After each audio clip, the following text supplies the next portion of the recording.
म्हणजे तुमच्यापैकीच काय, तुमच्यापैकी अनेक जणांच्या आईवडिलांचाही जन्म झाला नसेल अशा वेळेपासून मी बोलतो. आणि त्यामुळं काही बिंदू माझ्या मनाशी नक्की झाले. उत्तम वक्ता कोण होऊ शकतं? जो उत्तम श्रोता आहे तोच उत्तम वक्ता होऊ शकतो.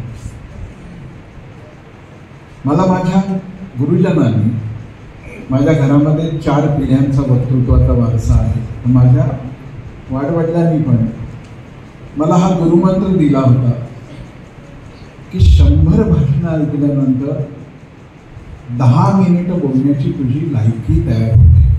100 भाषणं ऐकल्यानंतर उत्तम श्रोता नाही झालो आपण तर उत्तम वक्ता होता येतो. कारण अभ्यास वगैरे ते सगळं वाचन त्याच्यापर्यंत आपण जाऊ, पण आपल्या परंपरेमध्ये वेल रेड हा शब्द नाही, बहुश्रुत हा शब्द. ज्यांनी खूप ऐकलंय, खूप जणांचं ऐकलंय, विषयाची मर्यादा बांधबंदिस्ती भेद न करता जिथे कुठे त्याला असं वाटतं की हे श्रवणीय आहे तिथं त्यांनी गेलं पाहिजे, आणि त्याहीपेक्षा जे श्रवणीय नाही असं वाटतं तिथेही गेलं पाहिजे. कारण कोणीही वक्ता जेव्हा 5 मिनिट, 10 मिनिट, 20 मिनिट, तासभर बोलतो, त्याचा अर्थ त्यांनी त्याची सगळी केलेली तयारी आहे तो एकत्र करून मांडत असतो, ज्याला इंग्रजीमध्ये कॅप्सूल म्हणतो आपण. असं अवगुंठित आपल्याला मिळत असतं काहीतरी. त्यातल्या 2-4 मुद्द्यांनी तरी आपण श्रीमंत होतोच. त्यामुळं खूप ऐकलं पाहिजे, खूप प्रकारचं ऐकलं पाहिजे. वेगवेगळ्या व्यासपीठावरचे जे वक्तृत्वाचे प्रकार आहेत ते सगळे ऐकले पाहिजे. आणि खूप ऐकल्यानंतर आपल्याजवळ इतका डाटा, इतकी माहिती जमा होते आणि आपल्याला शैली पण कळते, अभिव्यक्तीची शैली कळते, देहबोली कशी असली पाहिजे ते कळतं, संपर्क संवाद कसा करायचा ते पण कळायला लागतं. कारण का वक्ता त्याला उत्तम वक्तृत्व कला असो की नसो, काही ना काहीतरी आपल्याला दिल्याशिवाय तो जात नाही. त्यामुळे ज्याला वक्ता बनायचं आहे त्यांनी खूप ऐकलं पाहिजे. दुसरी गोष्ट आहे त्यांनी खूप वाचन केलं. मी तरुण भारतचा संपादक असताना माझ्याकडे नव्याने लेख घेऊन येणाऱ्या लोकांना, लेखकांना मी असं सांगत असेल की तुम्ही हा कितव्यांदा लिहिला लेख? ते म्हणायचे कितव्यांदा म्हणजे मी लिहिला आणि तुमच्याकडे घेऊन आलो. तर मी म्हटलं की हा मी वाचला, हा काय तुम्ही आणखी 99 वेळा लिहून द्या, मग 1/4 करून वाचकांचं पत्र मी बनवू शकतो. 5 फुलस्केपचा लेख, वाचकांचं पत्र. त्याचं कारण असं आहे की आम्ही न वाचता, जसं आता नवीन सगळ्या तंत्रज्ञानात AI आहे, GPT चॅट आहे, तिकडं उधार उचलमार घेऊन आम्ही काही ना काहीतरी तयार करतो, पण ते खरं नाही. स्वतंत्रपणाने वाचन वक्त्यांनी केलेलं असलं पाहिजे. आता त्याच्यानंतर तुमच्या वयाची मुलं मुली हा प्रश्न विचारतात की सर वाचावं काय? तुमची ही अडचण मला कळते की वाचावंसं हल्ली फार लिहिलं जात नाही, पण वाचायचं काय याची सुरुवात कुठून तरी केली पाहिजे. तर माझा आपल्याला सल्ला असेल की महापुरुषांची चरित्र आपण वाचली पाहिजे. याचं कारण असं, चरित्र वा आत्मचरित्र, की जे प्रत्यक्ष जगून आपल्यासमोर उभे राहिले, त्या जगण्यामधून ते जे काही शिकले ते सगळं संचित आपल्याला पाथेय शिदोरी म्हणून मिळतं. आणि म्हणून चरित्रांचं, आत्मचरित्रांचं वाचन करावं. कथा कादंबऱ्या वाचण्याचं तुमचं वय आहे, पण त्या फारशा वाचू नयेत, कारण त्यामुळं आयुष्यात काही गुणात्मक परिवर्तन होतं असं नाही. मनोरंजनासाठी तारक मेहता का उलटा चष्मा जसं बघतो तसं कथा कादंबऱ्या. कवितांविषयी मी बोलत नाही, कारण का इथं काही जण कविता करतात तसं मला कळाल्यामुळं सुरक्षिततेचा उपाय म्हणून, पण मी जरा त्याविषयी काही भाष्य नाही. वाचन करत असताना काय दक्षता घेतली पाहिजे? तुम्ही कोणत्या विषयाचं वाचन करताय ते कराच, चरित्रांपासून सुरुवात करा. ती वाचत असताना तुमच्या मनाला थेट भिडलेली जी काही गोष्ट असेल, एखादा प्रसंग असेल, एखादं वाक्य असेल, तर ते ताबडतोब तुमच्या नोंदवहीमध्ये लिहून टाका. कारण आपल्याला असं वाटतं की नंतर आपल्याला आठवत नसतं. आपल्या स्मरणशक्तीपेक्षा पेन्सिलची एक फिकट ओळ सुद्धा जास्त चांगली असते, कारण का ती स्थायी असते. त्यामुळं वाचन करत असतानाच आपल्या बाजूला एक टिपणवही ठेवली पाहिजे आणि त्याच्यामध्ये सगळी टिपणं काढली पाहिजे. याचा फार उपयोग होतो. पहिली गोष्ट आहे श्रवण, दुसरी गोष्ट आहे वाचन, तिसरी गोष्ट आहे टिपण, मग चौथी गोष्ट आहे चिंतन. मी काय वाचलं? फिक्शन्स वाचले असतील, सायंटिफिक काही वाचले असेल, रिसर्च विषयी वाचलं असेल, जगामध्ये घडत असलेल्या अनेक घडामोडींच्या विषयीचं वर्तमान वाचलं असेल, शैक्षणिक क्षेत्रामधलं. आणि वक्त्यासाठी कोणताही विषय अविषय नसतो. म्हणजे तुम्हाला कोणत्याही विषयावरती बोलायचं आहे अशी मनाची घाटणी करून, तयारी करून हे सगळं चिंतन सतत करत नेलं पाहिजे. या टप्प्यातून गेल्यानंतर मग प्रकटीकरण. आपण काय करतो? थोडं वाचतो, बऱ्यापैकी पाठ करतो आणि सादर करायला जातो. आनंदरावनी सगळं सांगितलं, त्यात मी उतरत नाही. पण ते सगळं इतकं हास्यास्पद होऊन जातं की त्यातून काही निर्माण होत नाही. इथं येऊन बोलणं म्हणजे वक्तृत्व नाही. वक्तृत्वामध्ये एक सुंदर गोष्ट असते, संवाद. मी अनेक महाविद्यालयातल्या विद्यार्थ्यांच्या स्पर्धांमध्ये जेव्हा बघतो तेव्हा त्याला नवीन जगातल्या श्रोतृवर्गाच्या बदलत्या मानसिकतेचा अंदाजच आलेला नसतो. त्यांनी कधीतरी कुठेतरी ऐकलेलं असतं किंवा पाहिलेलं असतं किंवा राजकीय क्षेत्रात जे लोक वक्तृत्व करतात, मा शारदा त्यांना क्षमा करेल का, त्यांनी वाणीचं जितकं नुकसान केलं तितकं कोणीच केलं नाही. इतका आरडाओरडा असतो, इतका आक्रोश असतो, इतका आवेश असतो. इतके संवेदनाशून्य नाही आहेत लोक. त्यांना प्रेमाने सांगितलं तरी कळतं. आणि नवीन तंत्रज्ञानामुळे काय झालंय, मुठी आवळून राणा भीमदेवी थाटामध्ये बोलणं आउटडेटेड.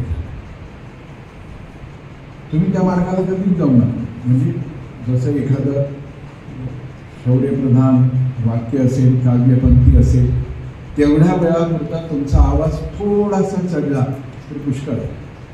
पण इलेक्ट्रॉनिक मीडिया आणि इलेक्ट्रॉनिक मीडियाची सगळी कम्युनिकेशनची साधनं आहे, त्यांनी काय केलं, 1 to 1 बोलण्याची, ऐकण्याची सवय लोकांना लागायला.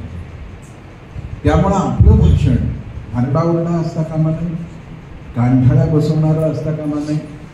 आपण कोणत्याही राजकीय सभेत बोलत नाही आहोत याचं भान विसरता कामा नाही. 1 to 1 डायलॉग आहे. सहजपणाने आपण समोरच्याशी, ज्ञानेश्वर महाराजांचा शब्द मला यासाठी आवडतो, ये हृदयीचं ते हृदयी घडणं हे भाषणामध्ये आवश्यक आहे. या ओठीचं त्या कानठाळी बसवणं हे भाषण नाही. आपण श्रोत्यांना जागृत करायला आलोय, झोपेतून जागा करायला आलेलो आहे.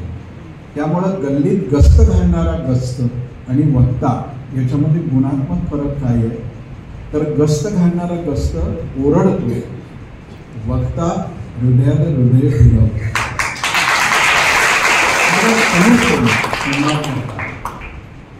दुसरी गोष्ट अशी आहे की माझी तयारी असली पाहिजे. याचा अर्थ माझं पाठांतर असलं पाहिजे असं नाही. किंबहुना पाठांतर हे गळ्यात घातलेल्या एखाद्या मोत्याच्या माळेसारखं असतं, कानातल्या एखाद्या छोट्या कर्णफुलासारखं असतं. इतके दागिने घातले की पोरगी दिसतच नाही, तर त्या पोरगीकडे कोण बघेल. खूप दागिने, खूप दागिने, खूप दागिने. तर काही जणांनी पाठांतर केलंय तर त्यांना असं वाटतं की मी हे सगळं नाही वापरलं तर मराठी भाषा दुसऱ्या दिवशी मरण पाडेल, असं काही नाही. त्यामुळं खूप अलंकार, खूप शेरोशायरी, खूप सुभाषितं, खूप सुवचनं. म्हणजे वाघमाऱ्यांचा मसाला चांगला असतो, पण डाळीपेक्षा मसाला जास्त झाला तर जेवण त्रासदायक होतं की नाही हे आपण विसरतो. तो चौकार असतो मी तो खाल्लाय, दोन्ही प्रकारच्या पंगतीत खाल्लाय, छानच असतो. पण गंमत अशी आहे, मसाला चव वाढवण्यासाठी असतो. मूळ पदार्थच म्हणजे डाळच नाही, नुसता मसाला आणि डाळ चमचाभर टाकली तर छान नाही वाटणार. म्हणजे कदाचित त्याचा वास चांगला येईल पण पोटात काय येईल माहीत नाही. तात्पर्य असं की खूप अलंकृत करण्याकडे जाणं. वाघमारे साहेब अध्यक्ष आहेत, त्यांची परवानगी घेऊन सांगतो, लायन्स रोटरी क्लबमध्ये मी वाघमारे साहेब जेव्हा जातो तेव्हा ते सूत्रसंचालन करणारे असतात ना, बहुधा जोडपं असतं काहीतरी, आणि ते इतके शेरशाही मारत असतात की पहा असं म्हणते की यांना आवडा कोणी तुम्ही. म्हणजे तुम्ही आलात आणि आम्हाला आनंद, हे साधं वाक्य आहे की नाही. आप आए बहार आई, मला वाटतं की आप बोलले कहर आई, म्हणजे कहर झाला आता तुम्ही. हा एक सूत्रसंचलनाचा, ज्याला मी लायन्स रोटरी संप्रदाय अंगावर शहारे आणणार, तसलं काही करू नये. सूत्रसंचलन करतानाही करू नये, भाषण करतानाही करू नये, आणखीन कोणत्याही वेळी कमीत कमी अलंकरण हे सौंदर्याचं लक्षण आहे. एखादी छान माळ छान दिसते, तेवढ्याने माझं भाषण प्रभावी होईल की ते होण्यासाठी जेवढा मला त्या सुभाषितांचा, वचनांचा, काव्यपंक्तींचा वापर करायचा तो केला. पुढची गोष्ट मला अशी वाटते की प्रमाणाबाहेर नाट्यीकरण करू. खरं म्हणजे नाट्यीकरणामध्ये थोडक्यातपणा असतो. माननीय अध्यक्ष महोदय, उपस्थित गुरुजन वर्ग आणि श्रोते, कशासाठी गुरुजनाला तुला किती आदर आहे आम्हाला कळलं येईल, तू त्यांच्याविषयी काय बोलतोस. बरं, इथे बसलेल्या ते अध्यक्ष आहेत हे सगळ्यांना माहिती आहे की शुद्धीवर श्रोती कायमच असतात. पण माननीय अध्यक्ष असलं नटवेपणा करतो. शाळकरी अवस्थेमध्ये थोडंफार हे सहन करता येतं, कारण का आपलंच नातवंड असतं, आपलंच पोरगं असतं, सोसावं लागतं. पण मोठ्या कार्यक्रमात, सभेमध्ये तुम्ही जितके सरळ, जितके सहज, जितके सोपे, तितके प्रभावी. काही नाटक करू. खूप जणांना असं वाटतं की मुद्दे ठेवावेत की ठेवू नये. मला असं वाटतं की मुद्दे ठेवण्यामध्ये काही गैर नाही. मुद्दे ठेवावे, पण शब्दशः भाषण समोर ठेवून ते वाचन करू नये. मग तसं वाचायला लागलं की लोक म्हणतात की भाषणाची स्पर्धा आहे, हे भाषण ऐकायला आलोय का ही वाचनाची स्पर्धा आहे. मुद्दे असावे आणि त्या मुद्द्यानुसार मला स्वतंत्रपणाने माझे विचार मांडता आले. मत मांडायचं त्या वयात जाऊ आपण तेव्हा ते मांडू, पण मला विचार मांडता आले. माझे विचार हे मी क्रमशः मांडता यावेत म्हणून जर मुद्दे समोर ठेवले तर त्यात काहीही चूक नाही, ती कॉपी नाही. मोठे मोठे वक्ते मी पाहिले की ते मुद्दे ठेवतात आणि ठेवलं पाहिजे. वेळेच्या मर्यादेत मला जे पोचवायचं आहे ते पोचवायचं असेल तर माझीच गल्लत होऊ नये म्हणून. पण तिथे मुद्दे काढून बोलणाऱ्या माणसाची तंत्रते अशी की हा राहिला ना, हा राहिला ना, हा राहिला ना, राहू द्या. केटररने खूप यादी दिली आहे, स्टार्टरमध्येच आपला जीव जातो गेला. तर एखादा मुद्दा राहिला तर राहिला, कुणाला माहिती आहे की मी ह्या मुद्द्यावर बोलणार होतो केला. मला जे पोचवायचं आहे आणि शाळेतल्या निबंधाचं सूत्र, सगळ्यात महत्त्वाचा मुद्दा आधी, मग थोडा कमी महत्त्वाचा, मग थोडा कमी महत्त्वाचा, आणि मग खाली या कार्यक्रमामध्ये विवेक पंचासेनी उपस्थित होते, ही शेवटची ओळ आहे. कट होते की नाही, कट करता येतं. जे खालून मला विसरलं जाईल ते विसरलं जाईल, काही नव्हतं, काही चिंता करत. हे सगळं झालं सादरीकरणाचं तंत्र. मला उत्तम ऐकलं पाहिजे, मला खूप वाचलं पाहिजे, मी भरपूर टिपणं काढली पाहिजे, मी चिंतन मनन केलं पाहिजे आणि मग मी प्रकटीकरण केलं पाहिजे. खूप वक्ते, मान्यवर वक्ते एकामागे एक इतके दाखले देतात की असं वाटतं की ते दाखल्यांचं बाळ आहे की. आमच्या बहिणाबाई चौधरी खानदेशातल्या सोपानदेव चौधरींची आई, त्या प्रवचनात कीर्तनाला जायची. खेड्यामध्ये ज्ञानाचं मनोरंजनाचं साधन तेच असतं. वर्षानुवर्ष ते गेले. एक वर्षी चातुर्मासात त्यांनी कीर्तन प्रवचनाला जाणार बंद करून टाकलं. सोपानदेवाने विचारलं की माय तुका नाही जात कीर्तन ऐकायला, प्रवचन ऐकायला? ती म्हणाली असंच. म्हणजे तुला बसायला जागा मिळत नाही का? म्हणाल नाही, जागा मिळते. तुला कोणी टाकून बोललं का? ती म्हणाली नाही रे बाबा, मला कोण टाकून नाही बोललं. कोण बोलणार? गावातले सगळे मला ओळखतात. म्हणून तू का जात नाही? म्हणून मी खूप ऐकलं, तो कीर्तनकार प्रवचनकार नामा म्हणे तुका म्हणे सांगतो, तो काय म्हणे सांगत. खूप दाखले देऊ नका, खूप दाखले देऊ नका.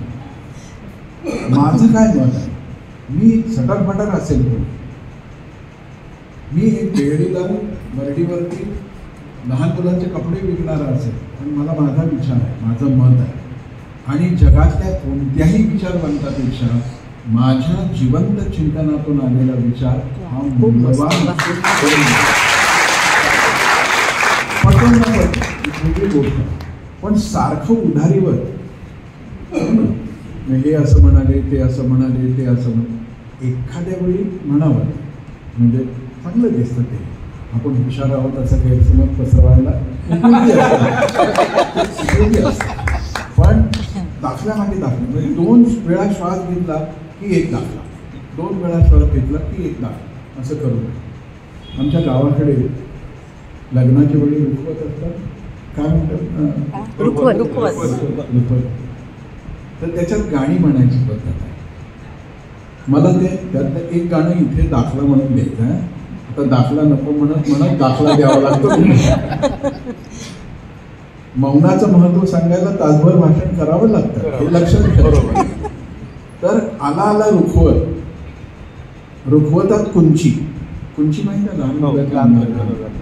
आला आला रुखवत, रुखवतात कुंची, जावेचे दागिने घालून मिरवणारी विहीनबाई कोणची, असं मी प्रश्न विचारतो. आता हे जावेचे दागिने घालून मिरवणारा वक्ता व्हायचा का? माझं तुळशीची माळ पण माझी, रुद्राक्षाची माळ पण माझी आहे, माझ्या गळ्यातला काळा दोरा पण माझा.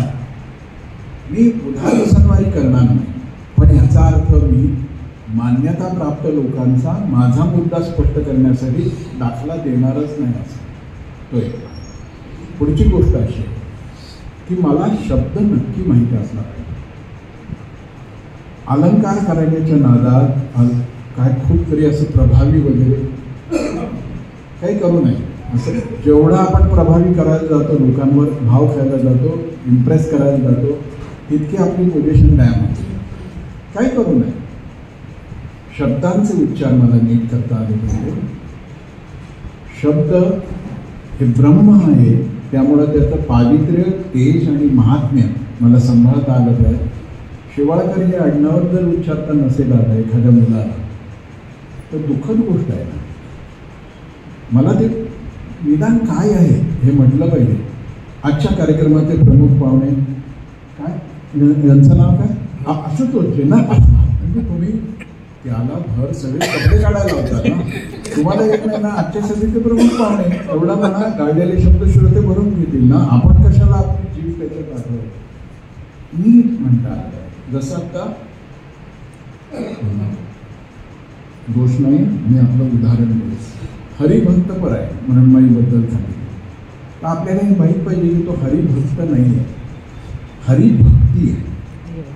त्याचं कारण हरिभक्तीमध्ये जो परायण झाला तो भक्त परायणच असो.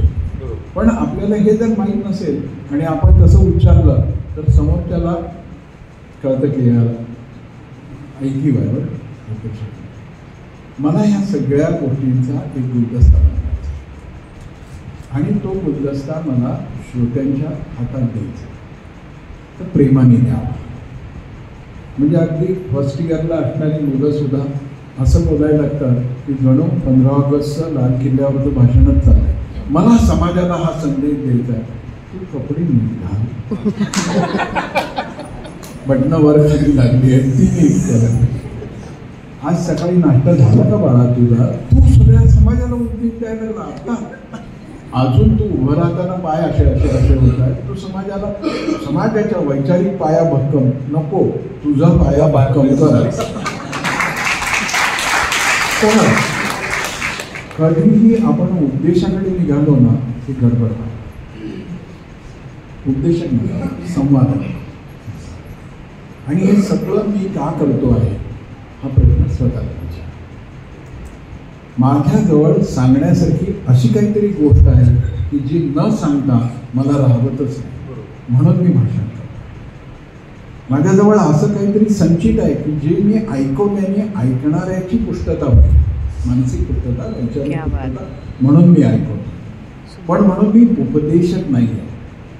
मला जगाला उपदेश करायचा अधिकार नाही आहे. खरं म्हणजे भाषण हे लाऊड थिंकिंग, मोठ्याने केलेला विचार आहे. तुम्हाला कसा वाटतो असं लोकांना विचार. आणि हे सगळं करत असताना मनात ही भूमिका अशी असावी की वक्ता तो वक्ताची नोंद श्रोते नव्हे. म्हणून श्रोते त्यांची पण जडणघडण करण्यासाठी वाचनालयाने काही ना काहीतरी केलं पाहिजे की ऐकावं कसं. म्हणजे मी ते मोटिवेशनल कोर्समधले शब्द वापरतो, पण active listening, positive listening, participative listening है ना. कशा पद्धतीनं मला ऐकता आलं पाहिजे. खूप जणांना ऐकता येतच नाही. खूप जण कान असूनही बहिरे असतात, मोरासारखे डोळे असून आंधळे असतात. तर तुला श्रोता कसा होता आलं पाहिजे ते नीट कळलं पाहिजे. आणि श्रोता होणं हे वक्ता होण्यापेक्षा 1000 पटीनं होतं. कारण ऐकणं याच्यामध्ये फार दिव्य साधन आहे. म्हणून ज्ञानेश्वर महाराज काय म्हणतात, वक्ता तो वक्ताची नोंद श्रोते. मग श्रोता आणि वक्ता यांच्यामधलं नातं शब्दांच्या पुदानी अधिक दृढ करत नेलं पाहिजे. पण हे करत असतानाही माझ्या मनात विचार असा असला पाहिजे की मी जे बोलतो आहे त्या बोलण्यामध्ये अगत्य आहे की नाही, आत्मीयता आहे की नाही, मी जे विचार मांडतो आहे त्या विचाराशी माझं जगणं समांतर आहे. आणि म्हणून तो मुद्दा येतो शेवटचा. पुन्हा नाही सुरुवातीलाच वाक्य विचारतो, लास्ट बट नॉट लिस्ट. मला हे वाक्य कशासाठी येतं मला अजून तर कळलं, पण लास्ट बट नॉट लिस्ट. पण मी जे बोलतो आहे त्यात माझे शब्दच फक्त महत्त्वाचे नाही, माझा मुद्रा अभिनय महत्त्वाचा नाही, माझे हातवारी फार महत्त्वाचे नाही.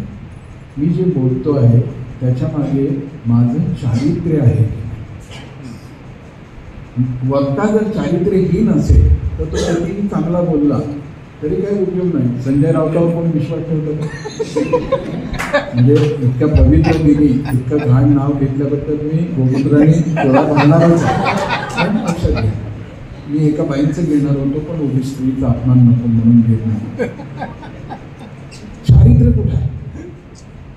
शैली असेलही, शब्द असेलही, पाठीमागे राजकीय सामर्थ्य असेलही, चारित्र्य. आणि चारित्र्य नसेल ना तर त्या बोलण्याला काही अर्थ नाही. माझ्या मित्रमैत्रिणींनो, मी तुम्हाला सांगतो की तुमची शैली, तुमची मांडणी, तुमचा अभ्यास, तुमची अभिव्यक्ती, तुमची पर्सनॅलिटी सगळं चारित्र्याच्या तराजूमध्ये एका बाजूला चारित्र्य, दुसऱ्या बाजूला तुमची सगळी स्किल्स, तर चारित्र्याचं पार्टच झालं पाहिजे. संपूर्ण भारतावर आमूलचूल परिवर्तन घडवण्या इतका प्रभाव घडवणारा एक वक्ता होता महात्मा गांधी. त्यांची कोणती शैली, कोणता पोशाख होता, काय करून येत होते ते, पण ते आतून येणारं असल्यामुळं लाखो लोक प्रभातफेरीसाठी निघाले, सुतकताईसाठी निघाले, लाखो लोक स्वातंत्र्य संग्रामामध्ये आले. विचार पटणं न पटणं वेगळी मुद्दा, पण गांधीजींच्याकडे शून्य भाषण शैली होती. गांधीजी तर फार वेगळे आहे. जयप्रकाश नारायणांचं भाषण म्हणून अगदी साधं सामान्य दर्जाचं असतं, पण परिवर्तन केवढं घडवलं. सगळा देशातले तरुण पेटून उठले की नाही. त्यामुळं मोठी आपटू नका, आरडाओरडा करू नका. तुम्हाला जे पोचवायचं आहे ना ते थेट पोचवा. त्यासाठी चारित्र्य आहे. जयप्रकाशजींचं चारित्र्य ना. आणि हे सगळं असून चारित्र्य असेल तर काय होतं, थेट पंतप्रधानच होता तुम्ही, अटल बिहारी वाजपेयी. बोलतायत त्या मुद्द्यांची मन, चरित्र, जीवन जोडलं गेलं आणि त्यामुळं अटलजींचं एक वाक्य वक्ता म्हणून लक्षात ठेवलं पाहिजे. संसदेमध्ये खूप मोठी चर्चा सुरू होती आणि सगळेजण बोलत होते. इंदिराजी प्रधानमंत्री होत्या आणि सगळे बोलत आहेत, आपली आपली मतं मांडले पाहिजे. इथं ज्या जोशाने मांडायचं असतं त्या जोशाने, पण ज्या पद्धतीनं आत्ता चाललंय टी-शर्ट ते बरोबर नाही आणि तो वाह्यातपणा. त्याला राष्ट्रपतीचं भाषणसुद्धा बोर वाटतं. असा नेता या देशात जन्माला आला हे तुमचं माझं दुर्दैवच आहे. पण गॉन केसेसबद्दल बोलण्यात काही अर्थ नसतं. आपण सगळे बोलत आहेत. अटलजीनं विनंती केली की इस पर आप कुछ नहीं बोल रहे हो, आप बोलिए ना. सगळे बोलत होते. अटलजी त्यांच्या शैलीत ते म्हणे, बोलने के लिए वाणी चाहिए लेकिन मौन के लिए विवेक चाहिए.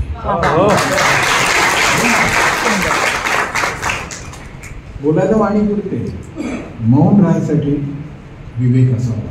मी नाही, विचार असावा. हे सगळं मी का तुम्हाला सांगतो? घाई करू नका, छान रियाज करा आणि रियाज करण्याचा विचार म्हणजे चिंतन आहे मनात. कमीत कमी वेळामध्ये आपल्याला बोलता आलं पाहिजे, सोपे शब्द वापरता आले पाहिजे, लहान वाक्य बोलता आली पाहिजे, मितुले आणि साच थोडं बोलावं, थोडक्यात बोलावं, सत्य बोलावं. ते लोकांपर्यंत जातं आणि असं लोकांच्यापर्यंत पोचवायचं असेल तर बाकी तंत्र जे आहे त्याला दुय्यम स्थान, मंत्र जे आहे त्याला प्रथम स्थान. तंत्र आत्मसात होत राहतं हळूहळू हळूहळू हळूहळू.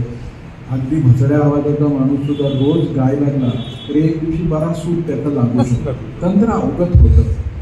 मंत्र पाहिजे, माझ्या जीवनाचा मंत्र काय आणि तुमच्या आणि माझ्या बोलण्याचा मंत्र ज्ञानेश्वर महाराजांनी सांगून टाकला. माझं बोलणं कसं असलं पाहिजे? वाचे बरवे कवित्व. ते छान असलं पाहिजे. ते कपडे फाट असता कामा नये. कवित्व म्हणजे कवितांचा भरमार नव्हे, पुन्हा लक्षात घ्या.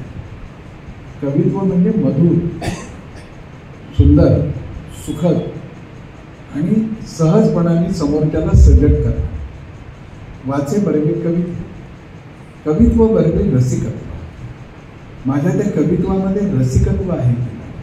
म्हणजे कवित्व टळटळ जोडून पण असू शकतं, तसं नाही. रसिकत्व, त्याच्यामध्ये रस आहे की नाही? रसिकत्व परतत्व स्पर्शू द्यायचं आणि माझ्या या कवित्व असो रसिकत्व असो त्यातून मी श्रोत्यांच्या हृदयातल्या परमेश्वरापर्यंत पोहोचू शकतो. आपल्या शब्दसुमनांनी श्रोत्यांच्या हृदयातल्या ईश्वराची पूजा करण्याचं नाव आहे वक्तव्य. आणि असं आपण करायला लागलो की आपलं बोलणं अगदी सहजपणाने बोलणं पण फार प्रभावी होतं. त्यामुळं ज्या विद्यार्थिनींना इथे पुरस्कार मिळतोय त्यांचं त्या रस्त्याने जाणं सुरू झालं. त्यांचं मी स्वागत करतो. माझ्या इथं धैर्यवान माणूस तुम्ही नाही. उद्या जाऊन तुम्ही माझ्या पोटावर पाय देणार आहेत हे माहिती असून मी नव्या रस्त्याने स्वागत करतो. तुम्ही चांगले बोलायला लागलं तर आम्हाला कोण बोलणार, पण तुमचं स्वागत. ज्यांचं नाही नंतर नाही पण बोलता आलं पाहिजे, बोलत राहिलं पाहिजे. जाहीरपणे येऊनसाठी मी म्हणतो. आणि ते सगळं करत असताना आपल्या मनामध्ये हा भाव पाहिजे की या सगळ्या माध्यमातून मी काय करतोय तर माणसं बोलणाऱ्यांच्या पालकांच्यासाठीचा एक निरोप आहे, तो तुम्ही सांगा. पालक आले असतील तर तुम्ही ऐका. बोलणं हे कुठल्याही क्षेत्रातल्या व्यवसायापेक्षा छान आहे. वक्तृत्व, मी तुम्हाला अनुभव सांगतो. लोक जेवायला घालून पाया पडून पैसे देणारा दुसरा धंदा नाही. हा एकमेव आहे. पण त्यासाठी तुम्हाला कन्व्हिक्शन की मला हे बोलतं. मी आता गेली 35, 30, 40 वर्ष अनुभव घेतो. लोक फार सन्मानाने वागवतात, लोक फार प्रेमाने वागवतात, लोक फार अगत्याने वागवतात. तुम्ही एक IAS ऑफिसर काढा, IPS काढा, मोठा उद्योगपती काढा, मोठा विचारवंत काढा आणि त्याला म्हणावं की मला राजस्थानमधल्या एका तालुक्याला जायचं आहे, 2 दिवस माझी राहायची सोय होईल. तुम्ही माझी ओळखीची, पण मी तुम्हाला वक्ता म्हणून खात्रीपूर्वक सांगतो, काश्मीरपासून कन्याकुमारीपर्यंत तुम्ही कोणत्याही गावाचं नाव घ्या, 2 दिवस तुमची निःशुल्क राहायची सोय मी करतो. कशामुळे घडतं तर तुमच्या बोलण्याने तुम्ही किती जणांना जोडलं, पुरस्कार येतात जातात, नाव लौकिक मिळतो, असं सगळं त्यांच्या व्यक्तित्वात होतं. ते होते आमचे बाबा नानासाहेब रामभाऊ शेवाळकर. नानासाहेबांची आम्ही 2 मुलं आहोत, अशुदा आणि मी. बोलण्याचा वारसा मी घेतला, मोजण्याचा वारसा त्यांनी घेतला. पहिली रागू नका. मी इतके वेळा बाबांशी गप्पा मारल्या आणि त्यात ते हेच सांगायचे, हे कर, हे वाच, ते वाच, ते वाच. आणि सर्वात मोठं बक्षीस, सर्वात मोठा पुरस्कार इथे अमृताचा जन्म झाला. हृदयनाथ मंगेशकर गाणार होते, मी बोलणार होते आणि प्रास्ताविक बाबांनी करावं असं चाललं. 25 मिनिटं बाबा बोलले, 23 मिनिटं माझ्यावर बोलले. बघा, ह्याच्यापेक्षा गौरव कोणाचा नसतो. आणि तिथे त्यांनी जाहीर केलं की हा माझ्या वक्तृत्वाचा भाग. दुसरं ठिकाण होतं PNG सोसायटीमध्ये पूजनीय गुरुजींच्या जन्मशताब्दीचे कार्यक्रम. सरसंघचालक आणि सहसंघचालक दोघं उपस्थित होते. त्या सभेतही त्यांनी हे सांगितलं की माझा हा वारसदार, उद्या जर तुमच्यापैकी कोणाला असं वाक्य माझ्या तोंडून ऐकायचं असेल तर तुम्ही हटू नका, झटा, सुरुवात करा आणि तुम्ही जग जिंका.